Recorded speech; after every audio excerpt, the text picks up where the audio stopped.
반갑습니다. 2026년 4월 6일 이른 아침엔 종 출발하겠습니다. 고백 기도합시다. 항상 기뻐하자, 쉬지 말고 기도하자, 범사에 감사하자. 이는 그리스도 예수 안에서 저와 여러분을 향한 하나님의 뜻입니다. 오늘도 주와 함께 훨훨 날아오르시기 바랍니다. 자, 오늘은 우리가 부활 메시지 적용점 첫 번째 시간을 가지려고 합니다. 오늘은 고린도전서 15장 말씀을 함께 가져왔습니다. 먼저 본문을 함께 묵상을 하겠습니다. 고린도전서 15장 12절입니다. 그리스도께서 죽은 자 가운데서 다시 살아나셨다 전파되었거늘 너희 중에서 어떤 사람들은 어찌하여 죽은 자 가운데서 부활이 없다 하느냐. 자, 예수님이 살아나셨는데 죽은 자 가운데서 부활이 말이 되냐 이렇게 하는 사람들이 있더라 하는 겁니다. 만일 죽은 자의 부활이 없으면 그리스도도 다시 살아나지 못하셨으리라. 그리스도께서 만일 다시 살아나지 못하셨으면 우리가 전파하는 것도 헛것이요 또 너희 믿음도 헛것이며. 그렇죠. 우리는 지금 복음을 전할 때 빈 부듬을 전하는 게 아니거든요. 우리는 예수님이 죽으셨다 이 사실만을 전하는 것이 아니고 그분이 죽으심으로 말미암아 오늘 우리가 살아나시고 그분이 살아나심으로 말미암아 오늘 우리의 모든 것도 회복되었다는 것을 전파하는 거거든요. 그런데 예수님이 부활 안 하셨다 그러면 우리가 전파하는 것이 헛것인 거죠. 믿음도 헛것이고 십자가와 부활이 기독교 교리의 핵심입니다. 핵심. 십자가와 부활. 어떤 사람은 맨날 십자가만 묵상하거든요. 근데 십자가 묵상하면 눈물이 나지만 부활을 묵상하면 희망에 용솟음치고 올라오는 것입니다. 또 우리가 하나님의 거짓 증인으로 발견되리니 우리가 하나님이 그리스도를 다시 살리셨다고 증언하였습니다. 우리가 하나님께서 그리스도를 부활시키셨다라고 전파하고 있는데 만약에 부활이 없다 그러면 우리가 하나님의 거짓 증인이 아니냐. 만일 죽은 자가 다시 살아나는 일이 없으면 하나님이 그리스도를 다시 살리지 아니하셨으리라. 부활이 있기 때문에 하나님이 이렇게 하셨다는 거죠. 만일 죽은 자가 다시 살아나는 일이 없으면 그리스도도 다시 살아나신 일이 없었을 터이요. 계속 반복해서 강조하고 있습니다. 그리스도께서 다시 살아나신 일이 없으면 너희 믿음도 헛되고 너희가 여전히 죄 가운데 있을 것이요. 또한 그리스도 안에서 잠자는 자도 망하였으리니 그리스도 안에서 잠자는 자가 누구냐 하면 예수님을 잘 믿다가 육신이 죽은 자들을 말합니다. 이들은 죽으면서 부활에 가는 소망을 가지고 죽는데 만약에 부활이 없다 그러면 그리스도 안에서 잠자는 자들도 망한 인생이 아니냐 그 이야기입니다. 만일 그리스도 안에서 우리가 바라는 것이 다만 이 세상의 삶뿐이면 모든 사람 가운데 우리가 더욱 불쌍한 자이리라. 이 땅에서의 삶이 전부가 아니죠. 이 땅에서도 부활을 누리면서 살아가다가 훗날에 재림하실 때 완전히 우리가 부활의 몸으로 살아나는 것입니다.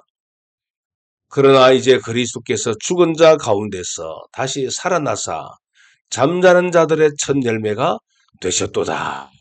첫 열매라고 하는 말은 무슨 말입니까? 첫 열매.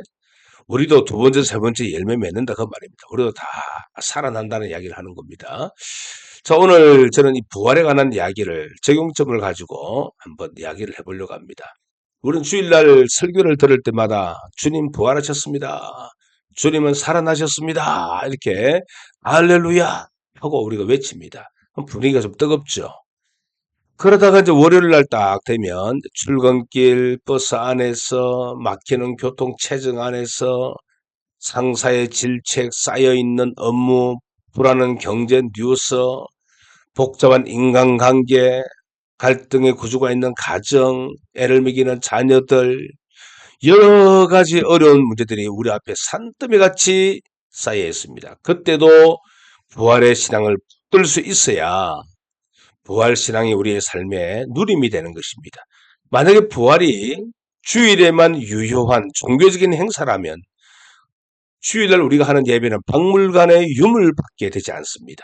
사도 바울은 그리스도께서 다시 살아나지 못하셨더라면 우리의 믿음도 헛것이다. 이렇게 말합니다. 이것을 바꿔 말하면 그리스도께서 진짜 부활하셨다면 오늘 월요일이나 화요일이나 수요일이나 직장이나 가정이나 비즈니스 현장이나 완전히 부활의 소망으로 달라져야 된다 하는 것입니다. 그래서 부활은 관념이 아니라 실제라는 것입니다. 실제. 부활 사건은 관념이 아니라 역사적인 팩트입니다. 팩트. 현재 지금도 살아서 역사하는 부활의 실제성. 죽음을 이기신 분이 지금 살아 계셔서 지금 이 자리에서 우리의 가정에서 우리의 직장에서 우리의 학원에서 우리의 사업의 현장에서 부활의 주님이 함께 하신다 하는 것을 강조하고 있는 것입니다. 여러분 우리가 비즈니스 하다가 정직하게 행하다가 손해를 볼까 좀 두려움이 있어가지고 사람들이 속일까? 온 세상 다 속이는데 나도 트릭을 쓸까? 잔머리 써볼까? 나도 수단과 방법 가리지 말고 한번 해볼까? 다른 사람이 어려움을 당하든 말든 내만 잘 되면 되는 거 아니야? 내 자식만 잘 되면 되는 거 아니야? 이런 식으로 생각하는 사람이 혹 있습니까? 여러분 부활의 주님을 그 순간 기억하면 세상은 수단과 방법을 가리지 말라고 이야기하지만 죽음을 이기신 하나님은 우리에게 정직을 책임지실 능력을 가지고 있습니다. 우리가 정직하게 주님 앞에 가지고 나가면 사망 권세 이기시고 부활하신 주님이 우리의 문제를 풀어가고 세상의 수단과 세상의 방법을 쓰지 않아도 다시 이렇게 세울 수 있다고 하는 그 힘을 누리게 되는 것입니다. 자녀 교육에 지친 사람들 있잖아요. 자녀들 문제 때문에 고민하는 사람들, 내 힘으로 안 되는 벽에 부딪히죠. 그때 빈 무덤을 만드신 창조의 능력을 신뢰해야 됩니다.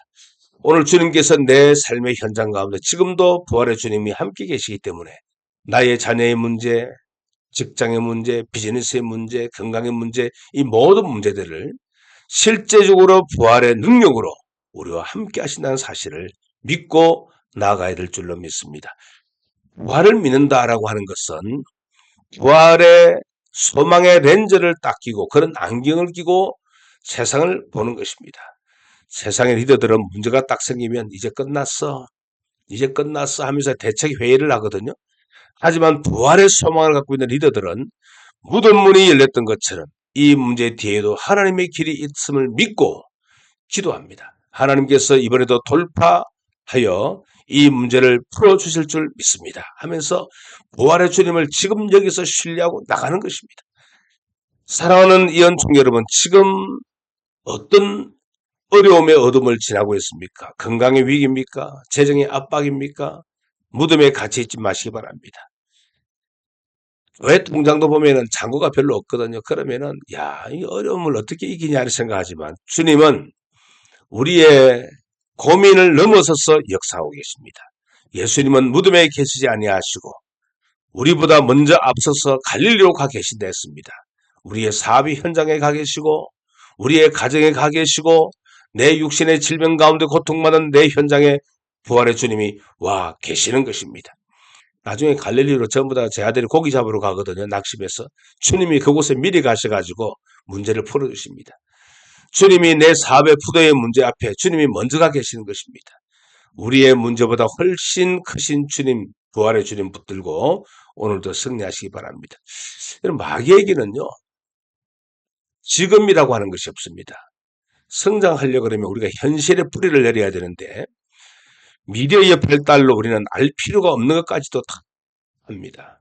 헤어진 남녀가 있는데 이제는 과거의 남자, 과거의 여자인데 SNS를 통해서 헤어진 남자, 헤어진 여자의 일상을 막 들여다봅니다. 새로운 만남, 새로운 결혼을 보면서 막 분노합니다. 저 사람이 나와 헤어지더니 다른 사람을 만났다면서 고통스러워합니다. 자업자득이죠. 현재를 살아야 되는 것입니다. 부활은 현재를 사는 겁니다. 과거에 묶이는 것은 어리석은 겁니다. 여러분 요한계시록을 보면 요한계시록 1장 4절 보면은 예수님에 대해서 이렇게 묘사합니다. 이제도 계시고 전에도 계셨고 장차 오시리. 현재, 과거, 미래를 다 주관하시는 분이 부활의 예수님입니다. 알파와 오메가 되시고 처음과 나중 되십니다. 근데 적그리스도 원수 마귀는 짐승이죠. 이렇게 표현합니다. 이전에 있었다가 지금은 없으나 요한계시록 17장 8절입니다. 마귀에게는 지금이 없습니다. 그래서 어제 부활의 주님을 만난 사람은 지금을 못 만나고 나중에 만나면 되지 이렇게 생각합니다. 아닙니다. 마귀는 특징이 과거에도 있고 미래에도 있지만 현재가 없지만은 예수 그리스도 부활의 주님은 과거에도 살아 역사하시고 지금도 살아 역사하시고 미래에도 살아 역사하시는 겁니다. 그래서 우리는 현재의 부활의 주님을 누리는 것입니다.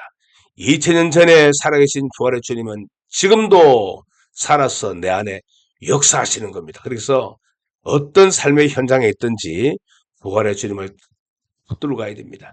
그래서 여러분 좌절의 순간이 올 때마다 주님은 부활하셨습니다.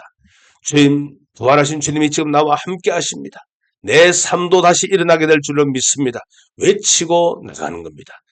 부활은 실제입니다. 오늘도 이 말씀 딱 부여잡고 부활의 주님과 함께 오늘도 승리에 가시기 바랍니다.